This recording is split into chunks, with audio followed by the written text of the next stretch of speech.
Club Junta, building better Africa. Ine ndine Frederick Bile Malata, mmodzi mwa anthu amene timayankhulapo mu nkhani zosiyanasiyana zochitika mu dziko lino la Malawi. Ndili kuboma komweko usiku la lero maka kubwera ndi chenjezo, warning, chenjezo, and it's a danger warning sign. Dakhala ndikunena kuti kuyendesa boma is not about state house only. Boma limayenda bwino ngati ma institutions aboma, ma departments aboma akuyendanso bwino. The president akakhala kuti is in control of all the parastatal organizations, institutions yaboma, departments zaboma, zimakhala zizonena kuti zinthu zikuyenda bwino. President akamasankha ma ministers amakhala aja kuti achite control ma departments, ma institutions aboma. So pano zinthu mmene zikuoneka kuti kuli chinkondwa kubomako, kuti ndikukhala mu ofesi mmene muli mozizira bwino, ndikumwa tii, ndikukhala ndi galimoto ya mafuta kale, ndikuyendesedwa, ndikafuna kuyendesa ndekha ndiyendesa, anthu akundipeza, akundipatsa ndalama, ndili bwino, koma osaziwa what is happening pamalo pamene ukukhalapo. Muthawi ya DPP ku Ministry of Lands kunasinthidwa ma minister mwina 4 times. Kumapezeka kuti minister aliyense amene angabwere ma staff amangomuyang'ana, ma offer letter kutuluka koma popanda anthu kulandira, kumangokhala ma surveyor osaponda all pa ground. Minister kufika paja pomatuluka yekha mu ofesi ndi kumapita pa ground kumakagawa maplot. Zimenezo zimachitika ma staff atakhala zija zoti aboweka ndi zimene ma minister amapanga. Ministry of Energy pano take care. A president ku Ministry of Energy take care. Eskom yakhala isakupanga bwino kwa nthawi yayitali, koma palibe pamene pachitika shake ku Ministry of Energy. Zambiri zakhala zikubwera koma zokhuzana ndi ku Ministry of Energy. Kusowa kwa mafuta pa ground, Ministry of Energy. Kuvuta kwa magetsi ndi Ministry of Energy. Kufikira pano kumakapezeka kuti munthu akufuna magetsi koma akunenabe kuti akupanga mafairo anthu amene adapanga 2022. Eskom sikuchitabe improve. Tazifunsani what is happening pamene kuli Minister of Energy kumene koko. Tazifunsani chikuchitika ndi chani. Ine ndikungobwera ndi chenjezo. Ministry of Transport kwapezeka kuja kuti ku road traffic kwakhala kuli mavuto ochuluka kwambiri. Network network mpaka pano kumakhala mpaka 2 weeks 3 weeks akuti network road traffic kulibe. Tazifunsani Minister of Transport akudziwapo kanthu? Is he in control? Tazifunsani. Ku immigration kwakhala kukuvuta mapasipoti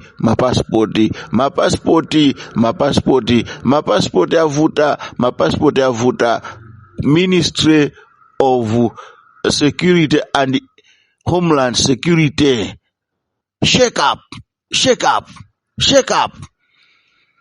Ine ndikungopereka warning.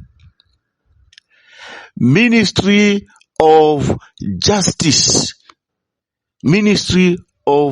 Justice kwakhala kukuchitika zinthu zambiri especially ku judiciary.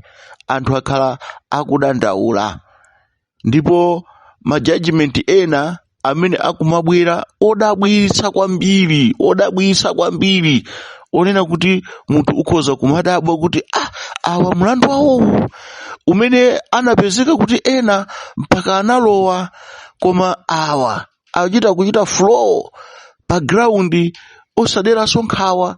What is happening?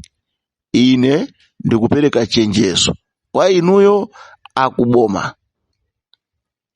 Lelo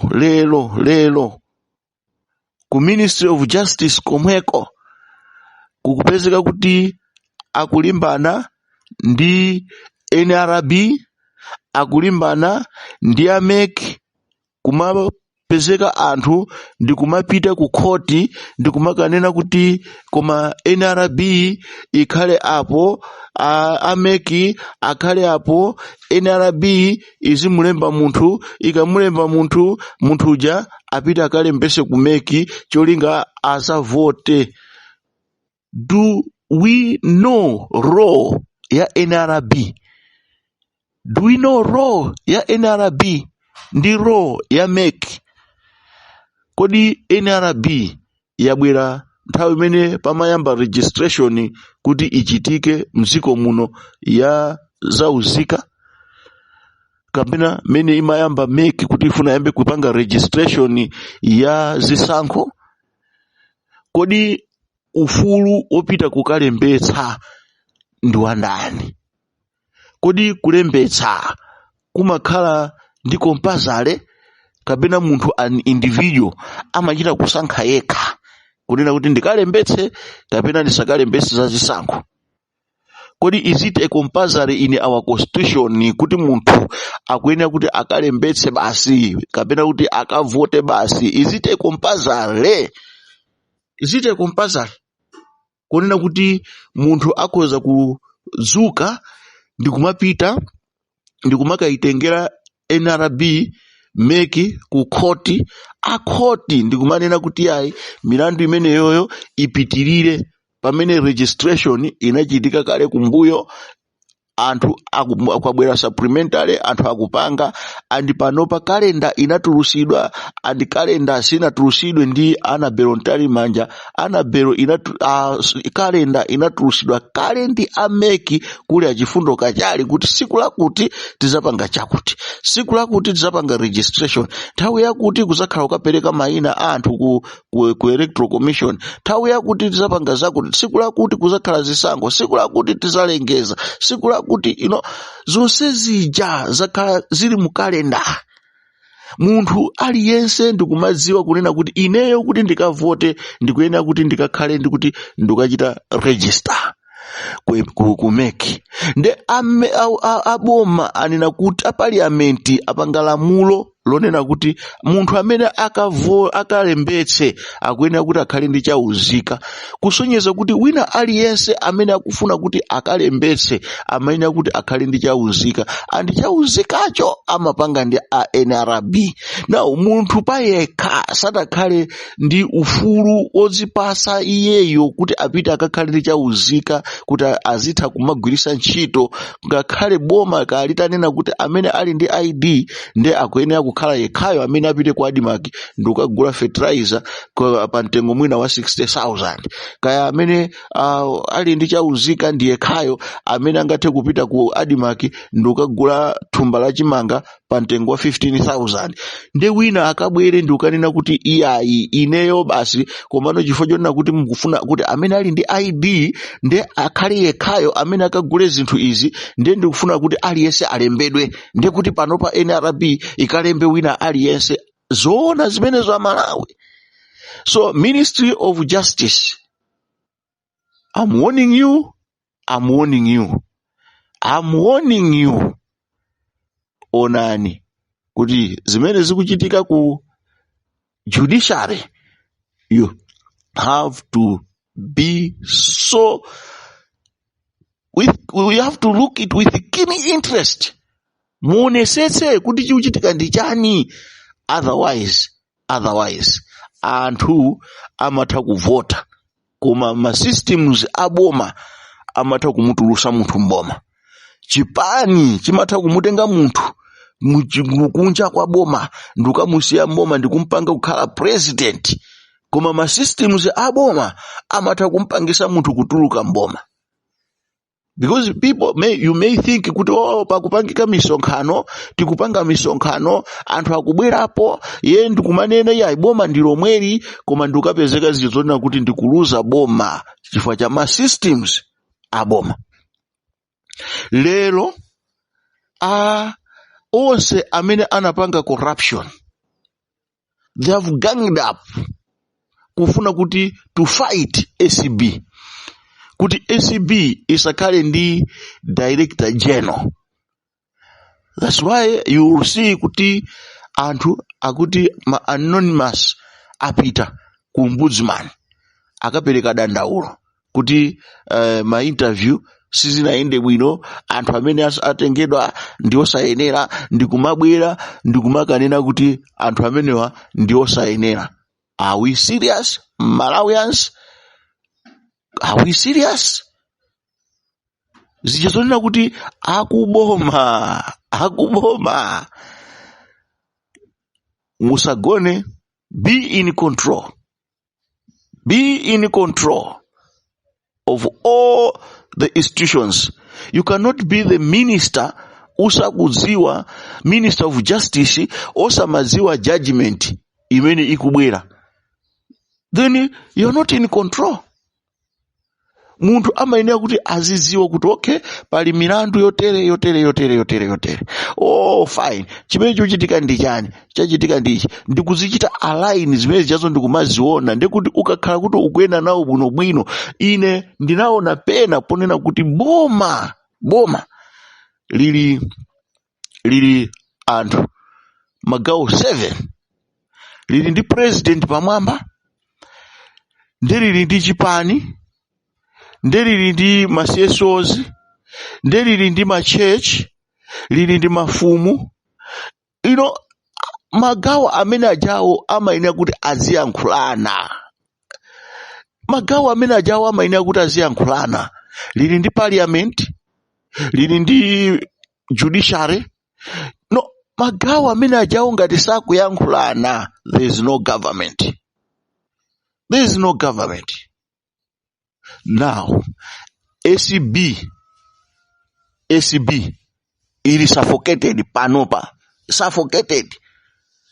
Zizona kuti aliyense amene anachita corruption akusangala kuti ineyo bora ndingodusa ndikafike kuzisankho, zinthu zizabwera kutsogolo, I don't care, koma bora ndichite support kuti tichite suffocate ACB. Chichokereni ACB, chichokereni Mai Martha Chizuma amene timaona ngati kuti nde chopinja chimene chikupinja ku ACB kotero kuti wazichita detach ndi government, wapezeka zija zoti wachokako, koma mpaka pano ikupezeka kuti milandu idakali chikhalire, kusonyeza kuti ACB ija yagwidwa manja kotero kuti nobody amene akhoza kuchita stretch manja ake ndi kugwira anthu. Mukaona kuti milandu imene ngamabwere ikhoza mangokhala kuti abuse of office. Chani, you can't come up with milandu imene anthu akuba ndalama mdziko muno. Ife takhala tikunena kuti be in control. Mu nthawi ya DPP zimachitika chimozimozi. A president amaona ngati wina wake ali akupanga china chake pa ground, wina wake amaona ngati kuti wina wake ndamene akupanga chinthu pa ground, wina wake amaona kuti wina wake ndamene akupanga chinthu pa ground, koma kumakapezeka kuja kuti wina wake amene ali pa ground amakaona ngati State House ndimene ikupanga zinthu pa ground. Pa mapeto anapezeka zija zoti onse miyendo mwamba, panalibe kulumikizana kumene kunalipo pakati pa chipani, boma, judiciary, parliamentary, mafumu, masiesozi, machechi ndi anthu pa ground. Panalibe kulumikizana kuyenerera. Anthu akulandira mapunishment ajaonena kuti munthu kukadabo kuti zoona munthu kuba chinangwa, koma akupezeka zija zoti akupatsidwa 21 years akakhale kundende. Munthu amene waba ndalama za boma ali kuyenda magalimoto, kumasegula windo, ndi kumayenda ndi kumapanga misonkhano. Munthu akuyembekezera judgment kuti pofika pa 27 apapa akhala ali ndi judgment imene ngakhale Lucius Banda anapezeka zija zonena kuti analowa nayo kundende, koma wina akupanga misonkhano, akupanga makonvoyi museu, akutsegula windo ndi kumayenda osakhumudwanso kuti kumachita kudziwiratu judgment kuti ineyo ndikawina milandu iyi, kapena ineyo akhoti andipangiranso njira ina yonena kuti achedwese milandu imene ikapite kutsogolo. Ministry of Justice, what are you doing? Inetu ndikuona ngati kuti a president, a minister of Justice, Minister of Energy, Minister of Transport akhalisisa pa mipando yawo iyi kotero kuti mwina sakudziwa chimene akupanga, Chifukwa chake mwachita shake ku Ministry of Homeland Security, mwaona zina zasintha. Kukadakhala kotheka kunaliso kofunika kusinthaso ku Ministry of Energy, ku Ministry of Justice, Ministry of Transport kunafunikanso kuti kusinthidwe, because it's not about only kukopanga misonkhano kuti a president akupanga miseu, koma it's about looking at the just system yo kuti kodi ikuyenda bwanji, kodi pali kulumikizana kwabwino pakati pa judiciary ndi minister, kodi pali kulumikizana kwabwino pakati pa road traffic ndi minister, kodi pali kulumikizana kwabwino pakati pa Homeland Security ndi ogwira ntchito onse, pali kulumikizana kwabwino kapena aliyense akugwira paekha. Ine ndi chenjezo limene ndikupereka chifukwa ndikuona ngati kuti anthu akugwiridwa manja koma system sakuona, system sikuona. Izi ndizijazonena kuti munthu umapezeka kuti kumayang'anira nde muvi woyang'anira suchedwa kulowa maso. Apa zikuchita kuonekeratu kuti ma contractors kufika paja ponena kuti akufuna akalande toll gate, ma contractors kufika paja pomanena kuti ifeyo msonkho wakwera ndiye mukutipinja, pamene ma contractors nziko munomo nyumba imene imamangidwa ndi 30 million, contractor amaimanga ndi 100 million, angamadandaule kupereka msonkho wa 30,000 wa 30%.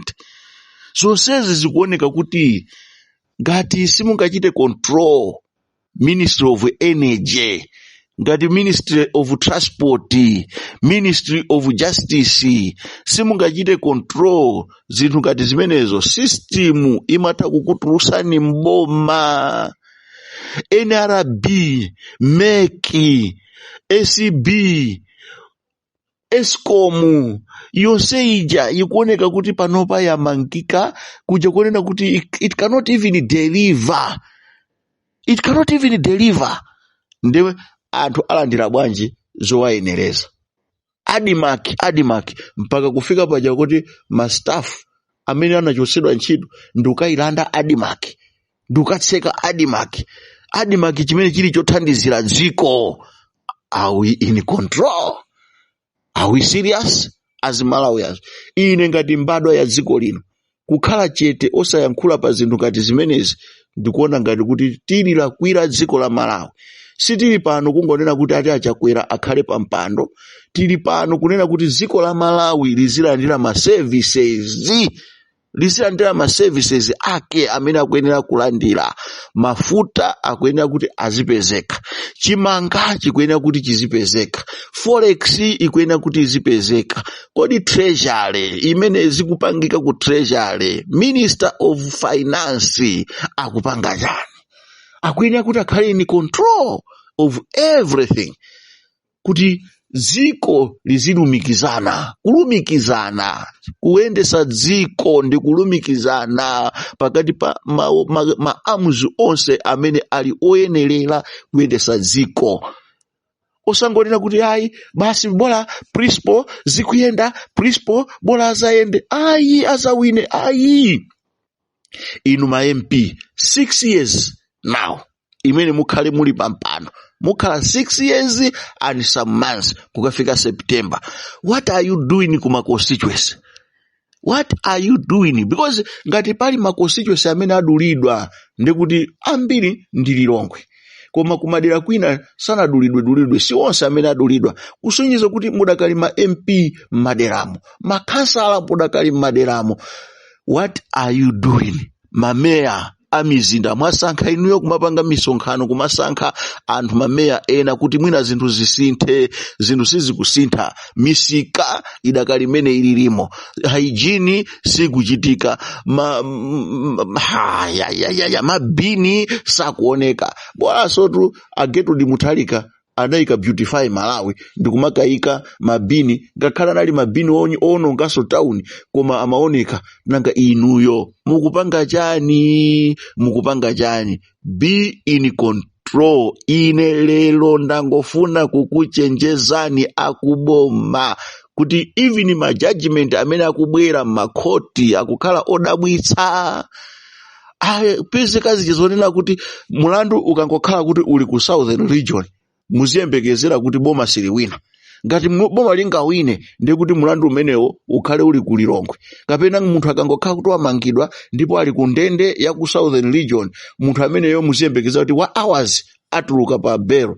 Koma akakhala kuti mwina ali ku Lilongwe akhala kuti apita mwina ku ndende kaya akadikirire, chikuchitika ndi chani?